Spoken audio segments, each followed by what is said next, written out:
Welcome everybody back to the Femme Sculpt podcast. I have an incredible guest with us today. His name is Richard. Richard is the head coach for Mars Venus Coaching, and he's also my personal mentor. He took me through my gender intelligence, business and relationship coaching training several years ago, and he is now taking my partner Danny through this training as well, which is really exciting. So welcome, Richard, to our Femme Health podcast today. Welcome, everybody.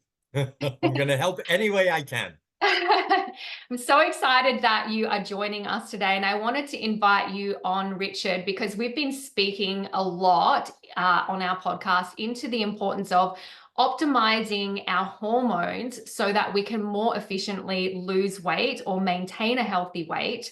And this is especially important as women age because we become more and more sensitive to our hormone fluctuations.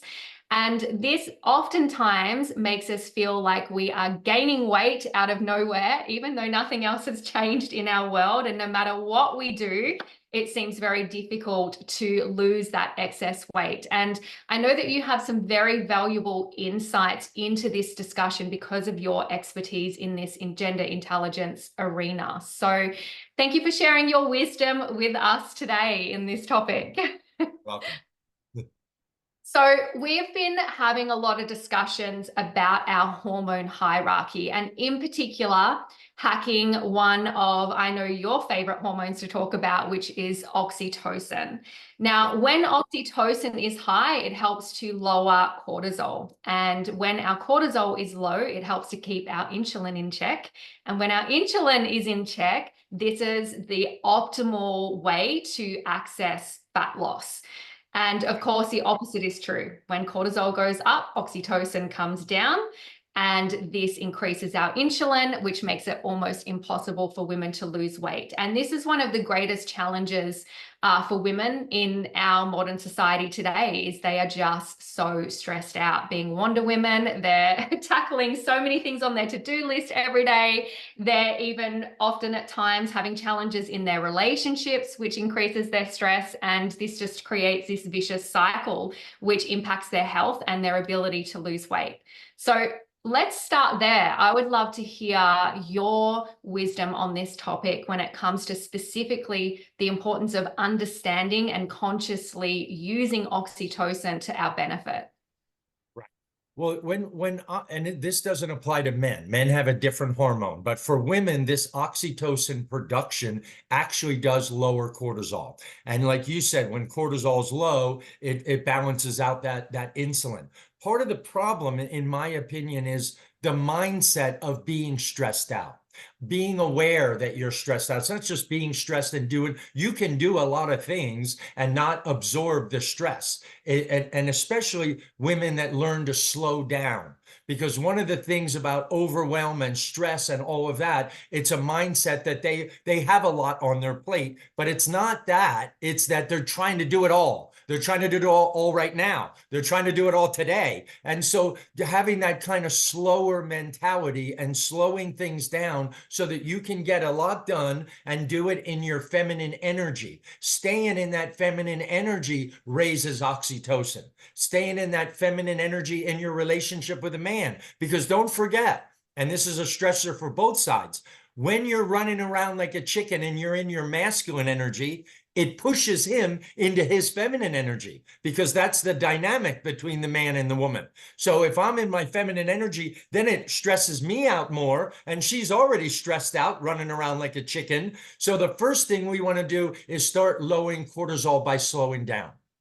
Mm-hmm. Hold on one sec. Break a leg. Bye. Sorry about that. That's Valerie. This is Kira in Australia. Hi, Valerie. This is the new grandma. Hi, congratulations. Thank you. Sorry about that. She's just leaving for rehearsal. Break a leg. So what's important, number one, is to be aware. I think that's the biggest thing that we as coaches try to do with our clients around the world is wake up, be aware, slow down, do things more intentional and deliberate, feel your body. You can feel when you have high levels of cortisol, you feel that stress, and a lot of it is a mindset. Many times I'll tell women that say, I'm in overwhelm, I'm running around. I'll say, great, let's take out a clean piece of paper and let's write everything down that you're doing.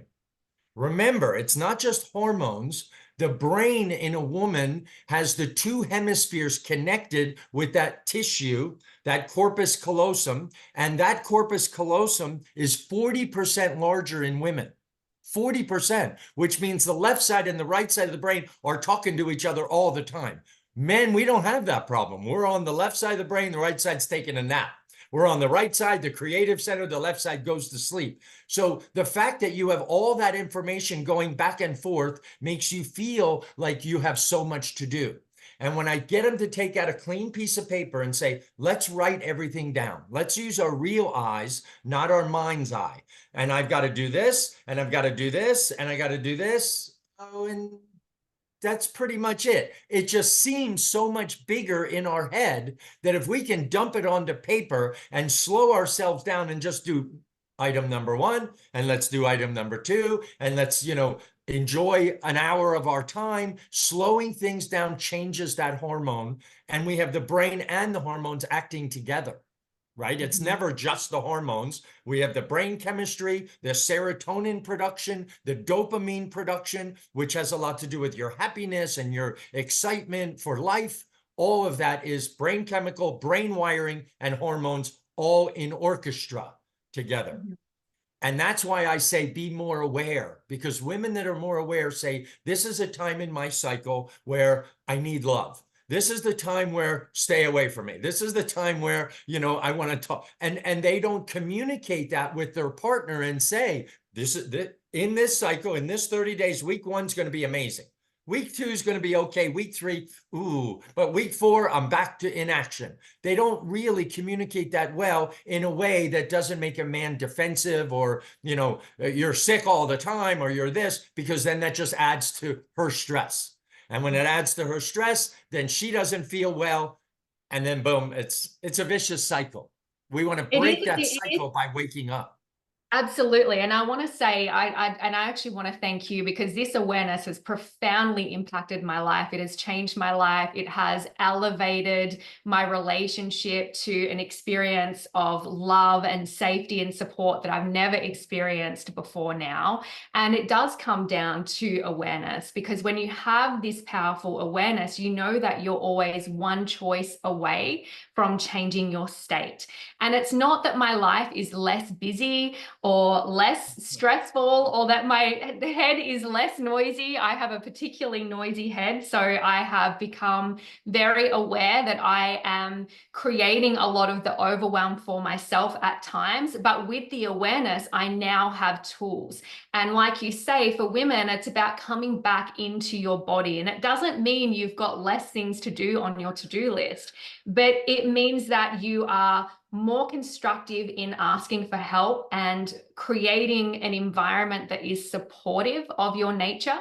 And it also means that you can invite playfulness and a new state of mind when you're tackling certain things. So just as an example, one of the things I don't enjoy in my morning is the school run. And so when I find myself getting into that overwhelm and that head stress of like, oh my gosh, I've got so much to do today, and I've got all this driving around 3 different schools this morning, I can actually just come back into my body and I can choose playfulness and joy. How do I make this enjoyable? How do I get out of my head and back into my heart and actually make this a good time during my day, a day of connection? Or how can I ask for support? Go ahead. No, that's it. I learned a brand new tool the other day from another coach. They said, and you said it, I have a busy mind. Mm-hmm. The way to shut down a busy mind, so simple. Hum. Yes. I never thought of that. I've been coaching for 20 years, and this young coach said, oh, I just learned this. And I've been telling it to all my clients. When you have that busy, you can turn it off and get more into your feminine energy by simply humming. I don't care if it's happy birthday, just hum it, because humming shuts that off. Yes. It's an amazing tool that your people watching this can benefit. Just start humming. One of the most profound moments in my life of transformation is I'm very sensitive to, and as women are, and you might speak into this, there's a lot of noise in my head, but when there's noise in my environment, my nervous system is very sensitive to that. And so one of my triggers is being in the car with children because it's a closed-in space and them being noisy and laughing and playing. And back in my early mum years, I was the cranky mum in the car. I would constantly be reactive and tell them to be quiet. And I had this moment of awareness probably about 8 years ago now, where I realized they are not the problem. I'm the problem. My head is so noisy that their noise is competing with the noise in my head, but I'm the one that needs to silence the noise because they're just playing. They're just being children. And if I can silence my noise and come into my body, then I can hold space for them to be playful and to be children. And that was so transformational for me. That was a decision you made. That was the awareness that I'm talking about, is be aware of your body, because the body affects the whole mindset that you're in. If I don't feel well, I'm going to be more grumpy with my wife. If I don't feel well, I'm going to be shorter with clients and my kids and everybody. And I'm not even realizing that I don't feel well. So I'm just reacting instead of going, something's wrong with me. I'm not feeling 100% today, or I'm awfully tired today. And what can I do about that is either take a nap or get better sleep, or just being aware, to me, is the key to all of this. And Kira, you know, as a coach, that the most exciting thing in my life is waking people up and making them aware. Just of everything. Don't just walk on the floor. Feel the cold on or with your bare feet. Feel the tile.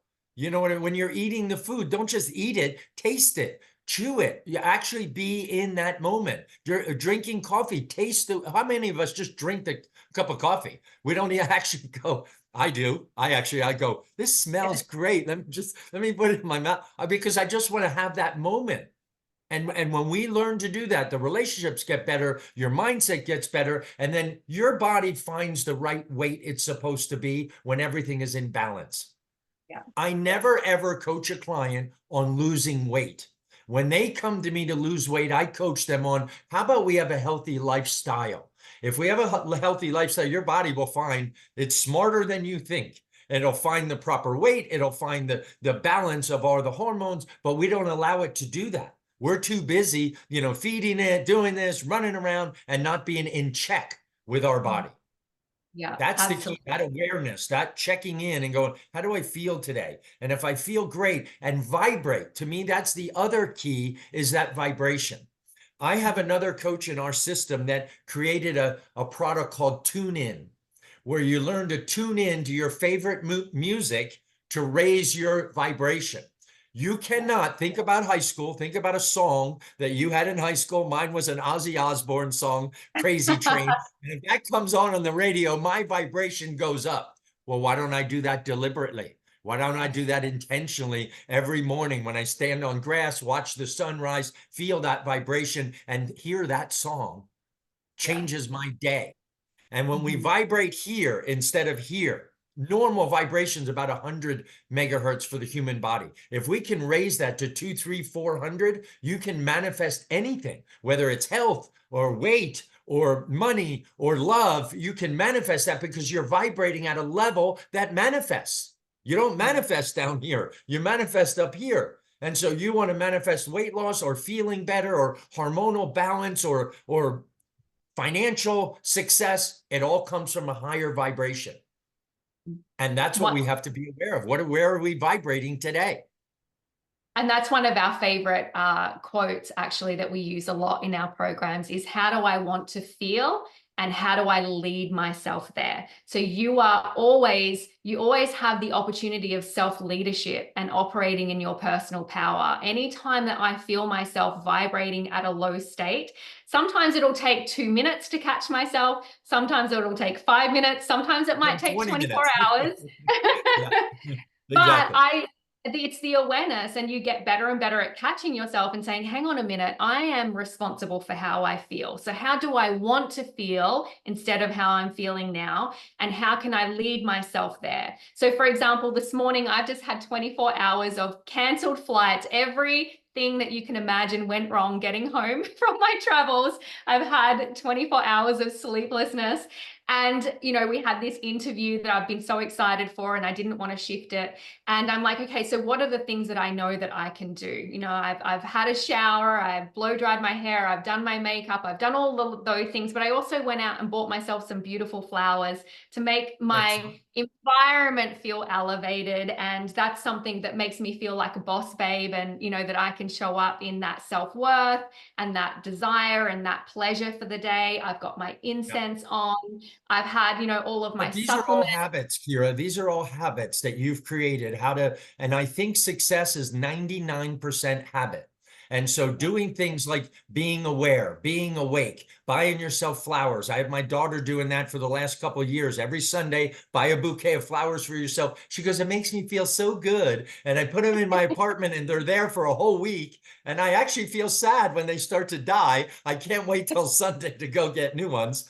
But that it's a habit of, and you have to write it down and deliberately create that habit, because we don't do it. We get back into our world and we forget to be aware, to listen to our body, to work on the relationship. We forget all that because we get wrapped up in the moments. And when we get wrapped up in the moments, we lose sight of, wait. That's why I want every woman on this planet to slow down.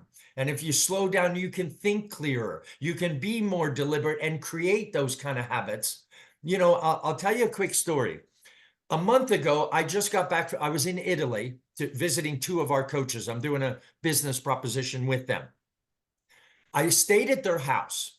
I'm a very early riser because I love watching the sun come up. So I'm up like 4:30. I go outside. I made a little cup of coffee. I go outside. I'm watching the sun. And I see the wife, this woman, comes out of the back door of the house with her bathrobe on. And she starts walking along the edge of her garden. It's a big outdoor garden with a pool. And she's walking around the edge, looking at this plant, looking at that plant.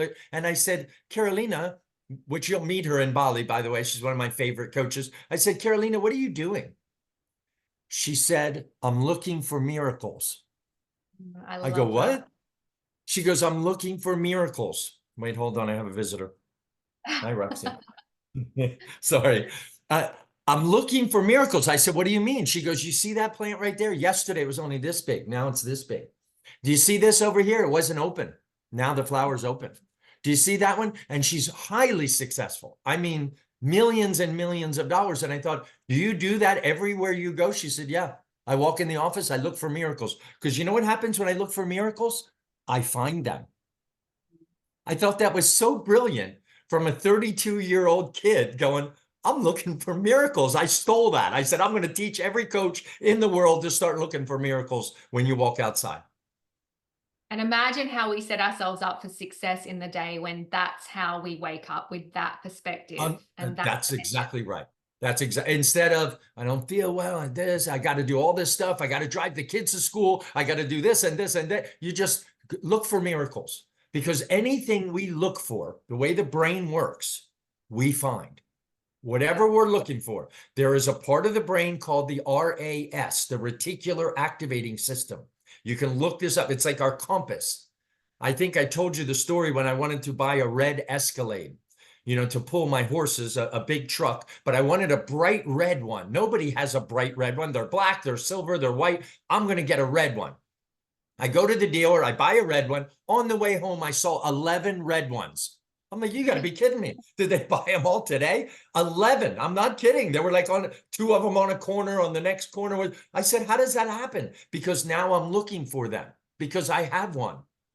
And so that is the habit that we have to create, is to look for miracles, listen to our body, slow down. And we have to want it bad enough to write this routine down. I get every woman I coach to write the most amazing morning routine. Let's write it down, put it by your bed, and follow it today, follow it tomorrow. Put it on top of your phone, because you're going to wake up in the morning and grab your phone. I don't want you to grab your phone. I want you to grab the list and go, this is everything I'm going to do today. I'm going to do it slowly, and I'm going to look for miracles. And this is going to be an amazing day. And you tune in, turn on the music, do the routine like you do, feel amazing, and your world will change. I promise you, your world will change.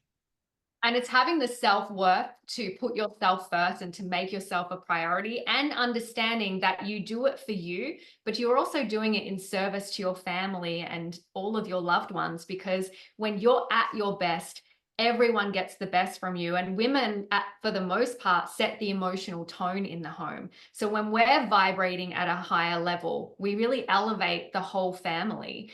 Because they're, 100%. oftentimes they're leaning into our energy. I know now that as a woman, I am much more in my personal power in choosing my state each day. My children are no longer tiptoeing around me. They have so much more playfulness and joy around me, and I'm teaching them emotional regulation and how to operate in their personal power to elevate how they feel. And so it's so important that you do this for yourself, but you also do it in service for your loved ones. Well, because, and we all know this, but we don't think about it every day. This is one of those awareness things. Kids don't do what we tell them. They do what we do. And if you really want to help your children, you have to be a role model. The day I learned that and became a role model for my son and my daughter changed. I'm not a dad anymore. I'm a role model. And so when I walk that talk, I can see both of them, how proud they are and how they start mimicking it and modeling it. My son just graduated law school, got married and had a baby. He's like following suit because I'm trying to be the best dad, the best husband, the best now grandfather I can. That's the role model part of us. It's the same reason they tell you on an airplane, which you just got off of, put your mask on first. If anything happens, put yours on, then your kids. Why? Because if something happens to you, you can't help them. It's the same in health. It's the same in love. It's the same in finances. It's the same in everything. Mm-hmm. Absolutely. And what I find so intriguing and profound, and I know you're passionate about this too, and it's not often spoken about, that everything we're talking about has a direct impact on our hormones, and our hormones have a direct impact on everything that we're talking about. It's this two-way street, this cycle, and that's where it's so powerful to have this awareness. One of the things that I was listening to John Gray speak about recently is just the impact that low estrogen has on a woman's mindset, that when our estrogen is low, we are so much more attuned to the negative perspective. And we are so much more likely to lean in and ruminate and massage the negative perspective in our world. And one of the ways that women can boost their estrogen when it's low is through comfort eating. And oftentimes this is what women will unconsciously turn to make themselves feel better.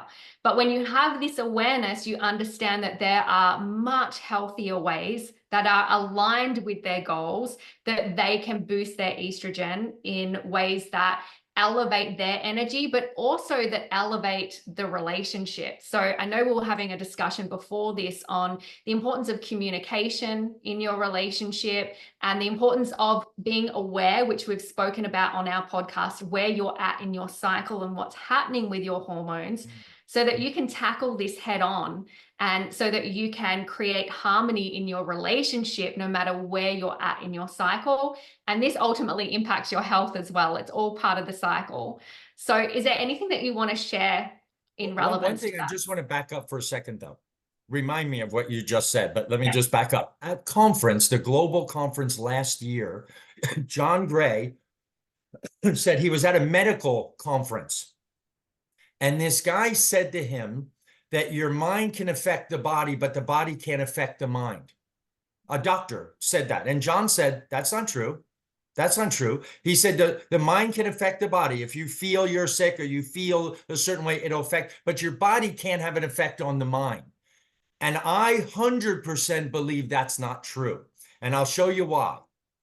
If you are sitting there and you talk to a person who's depressed or sad, or, in a really bad mood, you'll notice their shoulders are rounded forward. You'll notice their chin is down. Their eye contact is not there. So there's a lot of physicality to being in that state.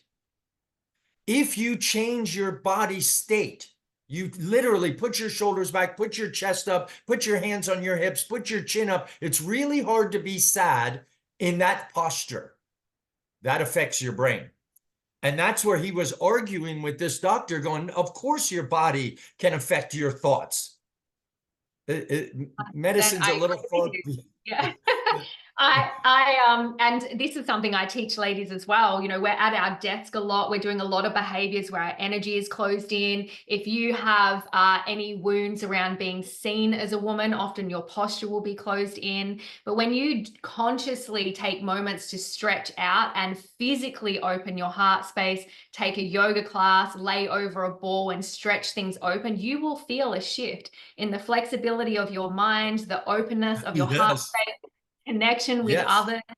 And again, that's Yes. such a powerful practice to get back into your feminine body, which is going to have ultimately that impact, healthy impact on your hormones as well. Yeah. Now, going back to what you said, is that communication with your partner, I think, is critical, because a lot of women either don't know they don't feel well because they haven't felt well for a long time. So they just kind of get in this habitual state of, I just don't feel well. So they just kind of ignore it. They ignore their body and go on with their day. And they wake Or up they tomorrow think and feel they're the same. crazy. Or they just think they're Yeah. crazy, or their partner thinks they're crazy. When I didn't have Or the this awareness, partner, right. I'm like, what is wrong with me? Like, why am I like this? And you know what's interesting is the way in which you approach a man to support you in that quest to feel better, to make the relationship better, has a lot to do with men have a tendency of feeling ambushed by women. Women say things like, I need to talk to you. Whoa. Wait a minute. Danny's face when I say that, I say it in a much better way now, but it's like, it's okay, you've done nothing wrong. This is gonna Yeah, be but you have to, but women aren't good. They don't know. They don't know that men feel ambushed. We get home from work, we're tired, walk in the door, we need to talk. Oh my God. I it get normally nervous doesn't when go well for them. it does not go well. So those are the kind of the way in which you ask and saying things like, I want so much to be an amazing wife to you. I need your support. It would make me feel so great because you make me feel like a woman. And then you can go into the ABC, what you're really looking for, what kind of support do you need. But right away, it's that initial approach that dictates the success of that conversation, which ultimately grows into the success of the relationship, because it is all about communication. We love each other until we don't. And when we don't, that moment, and we're like, I'm sick of this, or I don't like this, it has a lot to do with that underlying communication was not there for a long time. And that's what I try to reestablish, getting women to learn how to talk to men without threatening them, without them getting defensive, without being ambushed, without being attacked, and saying, I really need your help in this. And here's my cycle. I need high estrogen. I need, high oxytocin. Because believe it or not, when a woman has high oxytocin, it literally, the testosterone in a man goes through the roof. You know why? Because he takes credit for that. He made you happy. He takes credit for that. And when he's successful at anything, testosterone goes through the roof. Mm-hmm. This is a really big subject, is that communication. So if you want to have that support, using the relationship to lower your stress, using the relationship, and it's just not just the women that have to approach better. The men have to stop trying to fix it. That's what men are always trying to do. And we're wired to do that. Our hormones are wired to do it, because when testosterone is up, we're succeeding, we're fixing, we're solving. That's what makes testosterone go up. And then you tell us a problem and say, but I don't want you to solve it. But we're wired to solve it. So men also have to learn to just let her talk it out. She's using the relationship to lower her stress. She's using that because as she talks about the problems of the day, her oxytocin goes up. And then he can sit there and listen to it. She's happy now, and I can take credit for that. If Valerie's happy, I did that. And my testosterone goes up. It takes so it's a win-win. to lose that one. Yeah, I have to say, like, these skills that you're talking about, we've had so much practice now in my relationship, and it's completely changed the dynamics because we both utilize each other consciously and lovingly. We don't have to, we get to, and we choose to, but we use each other to hack each other's hormones so that we're both in an elevated, happy, connected state. There's things that I do consciously that help to keep his testosterone high guy and for him to feel appreciated and supported. And when I go first and do that, this man will fall over himself to do anything for me. And therefore I feel supported and I feel relaxed and I feel happy. And all of the children in our home, they get to benefit from us modeling this, but also just the energy that it brings out in both of us. You also use that magic word, I feel supported. The Yes. problem is most men don't know what that means to a woman. They know what it means. I know what it means to me is go to work, make the money, pay the bills. I'm supporting you.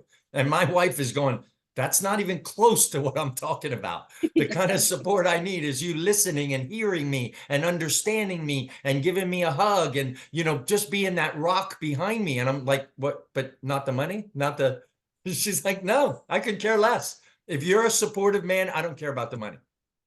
The talking, I remember the first time, Kira, I remember the first time I told Danny, listen to her and don't try to fix it. He went like this, like a puppy. He went, what? What? What? Why? I think there's two skills. There's two skills in that, yes, and it's taken him time to be able to be in his body and really, really just be that space to listen and hold space. And I think there's two skills that each have to take responsibility for. The woman does need to take care with her language so that he doesn't feel attacked and defensive in the conversation. Yep. And the man needs to understand that she doesn't actually believe everything she's saying, but when she gets the words out of her body, she can return to the truth and her heart. And we process often at times our thoughts through the language. So because we're saying it doesn't mean necessarily we believe every word we're saying, but we return to our heart by getting it out.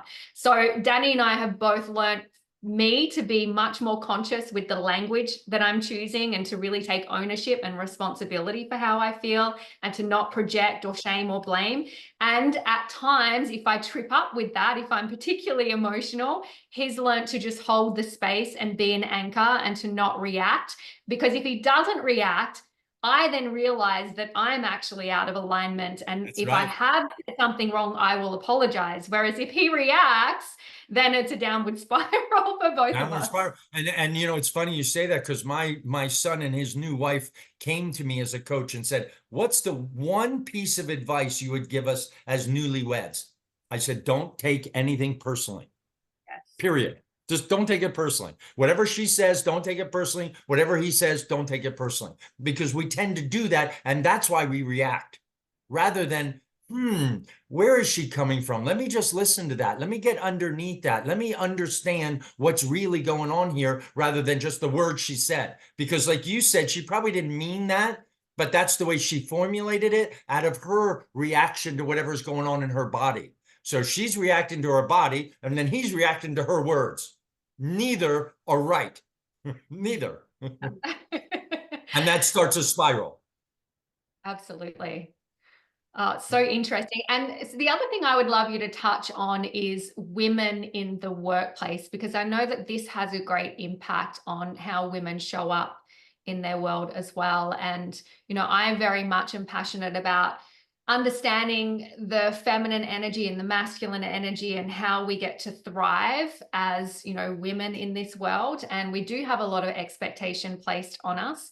And at times, you know, there are a lot of benefits to us being in the workplace, but there are also as many minuses as pluses as with anything. So I would love you to share your thoughts on minuses. And I'll tell you, if you're aware, if you're awake, there's not a lot of minuses. Yes, because true, one thing I will tell you, I read a Harvard business study years ago that the more women in senior positions, executive positions, the more successful the company is long-term.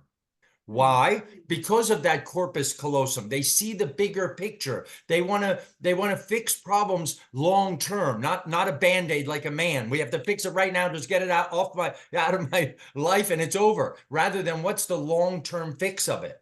So to me, that's really critical, is how the men and the women in the workplace understand. John Gray talks about it in the book called Work With Me. It's blind spots in the workplace. And there's three sexes, he says: the man, the woman, and the woman who acts like a man in order to be successful. That's the woman we're talking about, because a lot of women believe that I have to act like a man, run around like a man, think linear like a man, give direction like a manager, and that's not true. Those women that I've worked with, corporate women that actually believe that I can lead with my feminine energy, that I can nurture my employees, that I can care about them, not their numbers, but them. Because if I care about them, the numbers will come, rather than why didn't you hit your numbers? It's a really good book about that masculine energy of this corporate woman. It's fine if she wants to do that, but then she's got to go home and turn it off. She's got to go home and get in her feminine energy, put on a pair of high heels, put some lipstick on, put her head on his shoulder, make him feel like a man, and get back into that feminine energy. Because one of the biggest problems is, again, like I said earlier, she'll push him into his feminine energy because she's so masculine and brings that home. And then you've got role reversal. And then you got men that are complaining. I can always tell when a man is complaining, he's in his feminine energy, because we don't complain, we just solve. And if we don't solve, we forget. Just forget it. Forget it. It's a problem. I can't solve it. Forget about it. That's very women can't forget anything because both sides of the brain are lit up all the time. So she's going to come home, push him into his feminine energy, and now they're both uncomfortable because she knows she doesn't belong there in the relationship. If she wants to use it at work to succeed, fine, but I teach women you don't have to. You can actually lead with that. And I'll tell you, attrition rate goes down. You don't lose as many employees. They're happier. They stay with the company. They're more productive because you're leading with that feminine energy. And like I said, if you take all these tips together and put them together, you'll find that your hormones will balance themselves. Our body is designed to heal itself. It's designed to be in balance. But not if you're not listening to it, not if you don't hear it, not if you ignore it, not if you just look the other way and say, oh, I've just been sick for a long time, I'll always be sick. No, you won't. Listen to your body and let it heal itself when you're in your proper energy at the right vibration. That's the key to your happiness, your success in your relationships and in the business world. Because that's the biggest problem with women in the workplace is then they take it home with them. You want to do that? Fine. I don't recommend it. Lead with your feminine energy, stay in balance, make those long-term decisions. And I think you'll see your life, your relationship will change. 100%. And that's when we're the most magnetic as women, when we're operating from that feeling good state. And no matter what we're doing, and I think we can tie a bow around this whole conversation with this, it's choosing how you want to feel and bringing that feeling into every area of your life, whether it's your relationship with yourself, your partner, your children, or out in the workforce. When you know lead, what's the biggest problem, Kira? It's not choosing to feel that way. It's remembering to choose to feel that way. That's the biggest problem. I'm telling you, that's the biggest problem. I know a lot of people that go, I chose it today and tomorrow and the next day, and then they forgot. Yes. They did it for 3-4 days or a week, and then they forgot. That is the biggest challenge, that if you can remind yourself, whether it's on your phone, on your laptop, on a sticky note on the mirror in your bathroom, something that says state, state, state, look for miracles, slow down, give yourself direction until you create a habit. It only takes 28 days to create a habit, but most people don't do it long enough to create the habit. So they do it 12 days and they just woke up and forgot. And that's the biggest, it's not choosing. It's remembering to choose is the biggest problem, especially as we get older. Everybody knows what I'm talking about. We just forget to choose. It's not that we don't want to. It's just I forgot, or I forgot until it was like noon. Oh, I forgot this morning to do all that. Because we're so creatures of habit. We are so creatures of our environment that it's so important to what can I do to remind myself. When I first became a coach, I had gratitude lists on top of my phone. I had a sticky note on the mirror. I wanted to create new habits for myself. And I knew I'm not going to remember to do all this stuff. Yes, I have a coach once a week. And I'll tell him, yeah, I did it 4 out of the 7 days. He's like, Rich, what do I need to do to get you to do it every day? I said, it's just a matter of remembering to do it. I just don't remember to do it. Yeah. That's the key. You're in the business, so you remember to do it. Absolutely. Well, I've had to recondition myself and it took time, but as women, we have been raised with this conditioning to, in many ways, behave like men, chase success, chase the result. But the truth is the masculine finds their fulfillment through the result, but the feminine finds her fulfillment through enjoying the journey to the result. So if the journey is not enjoyable, the result is not worth it to a woman. Whereas a man will get out of bed at 4 a.m. and get home at 9 o'clock at night for 10 years. And if he gets the result, it was worth it, the hard work. Exactly. So for women, the we need journey's to not bring, relevant to success. yes, yes. I So love we need that. to That bring is so joy critical. back to the journey. Yeah, so critical. And remembering that we're worthy, that we can choose that for them ourselves. But like you said, just retraining that habit of bringing joy into that journey. And that's where we find our fulfillment. And when we're fulfilled, we're healthy. And when we're healthy, our hormones are in balance. And that really All is the balance. foundation. Yep. Yeah. Yep. And do you know how many women I have that I coach around the world? Several hundred over the years, that I have them every morning in front of a mirror, hands on their hip, shoulders back, chest up, and go, I'm an amazing woman. I'm an amazing woman. All over the world, 42 countries, I have them doing that. And they go, it changes my whole day. Just starting with that. If you want to start with one thing, put a sticky note where you brush your teeth in the morning. And as soon as you go there, it says Supergirl, Supergirl pose. And they do the Supergirl pose and they go, it makes me feel amazing. And the rest of the day just flows. Yeah. Beautiful. That's what I advise everybody listening to this to do. Supergirl pose. Have your daughters do it. Stand in front of the mirror, because you can't be in a bad mood in that body language. You just can't. It's impossible. Yeah, absolutely. And, you know, I have a young little 6-year-old, and she oftentimes will lean into a lot of negative thought processes, and we're in this reconditioning with her. And when I speak to her, I'm speaking into her body language, and to sit up and to open her chest and, you know, look me in the eye when she speaks to me. Like, these are things that we get to teach the girls in our, And it becomes a habit, and then it'll change your whole life. When that little girl has the habit of her body language controls her thinking, she'll be a different person.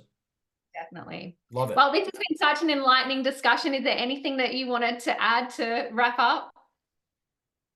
I just think it's important to be aware and remember. Those are the two biggest things. Is most people do know what they should do. They do know it. They know I should do this. They know I shouldn't do emotional eating, or what you called it. You know, you had a different name, but that kind of they know they should grab an apple, not a candy bar. They know they should do this. It's the challenge of learning to remind yourself, learning to be aware of every moment that you do.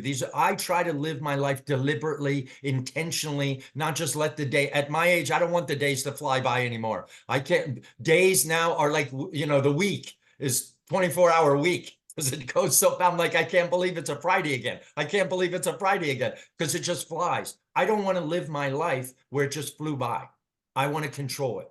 I want to control it just like I control my relationship. I want to have an amazing one. I want to be healthy. I want to be happy. All of that is deliberate. It doesn't happen by accident. Success, anything, doesn't happen by accident. Absolutely. That's what I remind everybody. And that deliberate action, the last thing I will add to that is, when we choose what we want to bring into our world, we crowd out the things that are not aligned with our desires effortlessly. When you approach it from this energy of, oh, I shouldn't pick up my phone first in the morning, and I should start with a healthy breakfast, and I shouldn't eat that anymore, and I have to stop doing this. All that does is add weight and burden, and you feel like you're needing to rebel from all of the shoulds. Whereas when you just wake up and you choose to add certain elements to your day, it changes your vibration without focusing on the things that you should not do anymore. And it's a much it's the line of least resistance, right? And it elevates your energy in a way that is from this positive force that gains momentum. And you crowd out the so-called bad stuff without any focus on it. And that's the quickest way to elevate your life. And so how can you remind yourself to make that choice every morning? You do that for 28 days, your life will change. Absolutely. Well, thank you so much. I want to thank you for inviting me. I enjoyed this. I can't wait to see you in Bali. We're going to have an amazing conference, and have a great day. Thank you. You too. Bye, my dear. We'll talk soon. That was amazing. Bye. Thank you.